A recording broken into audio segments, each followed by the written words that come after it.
Little Jaffna de Lawrence Vallin, avec Lawrence Vallin, puis Viraj Ravindran et Ramamurthy, entre autres. Ça raconte l'histoire d'expatriés tamouls, donc vivant sur l'île du Sri Lanka, qui sont installés en France et qui soutiennent l'effort de guerre des Tamouls au Sri Lanka, qui sont en guerre contre le gouvernement sri-lankais pour une indépendance d'une partie du territoire. C'est la guerre depuis une vingtaine d'années là-bas, et donc eux, ce qu'ils font, leur diaspora, on va dire, prélèvent une sorte d'impôt, que ce soit aux particuliers comme aux commerçants, pour subvenir à l'effort de guerre. Et à côté de ça, donc il y a un chef, un peu tamoul, en l'occurrence à Paris, qui gère ça, et ils sont aussi dans le trafic d'êtres humains. Alors pas du trafic de ce qu'on voit du film négatif, mais dans le sens où ils prennent des immigrés illégaux qui quittent le Sri Lanka pour venir ici. Et le film en fait va raconter ce Français d'origine sri-lankaise qui va intégrer la police et infiltrer ce groupe-là pour essayer de démanteler tout ce truc. Parce que de ce qu'on comprend, la France soutient le gouvernement sri-lankais et donc juge les Tamouls, les Tigres, comme ils les appellent, comme des terroristes. C'est un film particulier, vraiment.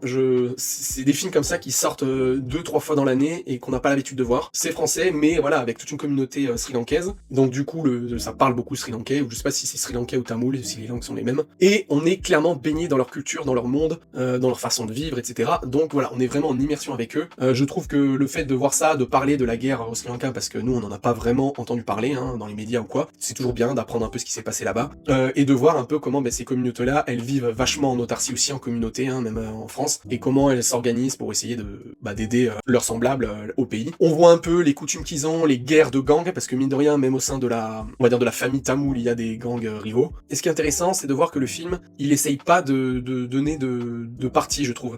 On te fait bien comprendre que les Tamouls utilisent des actions terroristes, kamikazes et compagnie, mais on te les présente pas non plus comme le mal. Et en fait, comme tout le film, on est quand même baigné avec ces gens-là qui sont en lutte pour leur indépendance là-bas. Ils parlent beaucoup de culture, d'être effacés par le gouvernement. Donc en fait, il y a une sorte de légitimité. C'est un peu comme comme on va dire les Kurdes au Moyen-Orient ou plein d'autres minorités dans leur pays qui sont massacrées. Il y a quand même un côté qui te fait dire que ils luttent pour leur survie quelque part. Les moyens qu'ils utilisent sont forcément pas clean du tout, mais on peut mettre le parallèle avec les Palestiniens, Israël, c'est la même chose.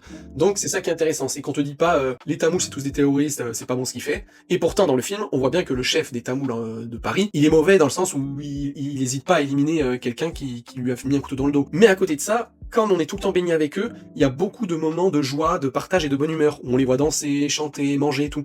Donc en fait, c'est ça qui est bien fait. Il y a des moments, t'as le sourire avec eux, mais 2 secondes après, tu te rappelles que c'est quand même des mecs qui sont prêts à se taper dessus et à s'éclater la gueule. Donc c'est ça c'est cette ambivalence-là, je trouve, qui est bien faite, parce que on n'est jamais dans le « ah, eux je les aime bien, c'est les gentils » ou « eux je les aime pas, c'est les méchants ». Et en plus de ça, pourtant, il y a ce fameux Sri Lankais d'origine qui est infiltré avec eux, qui est un flic, donc qui est a priori bon, et on le voit dans le film, il est fier d'être français, et c'est ça qui est du coup intéressant, de voir un peu comment lui il arrivait à s'intégrer dans cette famille-là, quelque part. Et en fait, on voit que même lui, en fait, c'est un peu à notre image, c'est-à-dire que nous, quand on le voit, et qu'on voit les scènes où il est sous le drapeau français et compagnie, on est quelque part un peu fier de le voir, même lui fier, mais on voit qu'il est pas dans le jugement des Tamouls. Donc enfin voilà, je trouve que le film est bien réussi là-dessus, cette espèce de zone grise, et pour ce que ça raconte, tout simplement, et puis même pour le film en soi, je trouve qu'il est bien rythmé, les musiques aussi, des musiques qui sont cool, qui sont un peu, c'est du rap, mais rap indien, et du coup j'ai bien aimé. Donc voilà, je conseille le film, parce que c'est un film qui change, on n'a pas l'habitude de voir ce genre de truc, donc allez voir.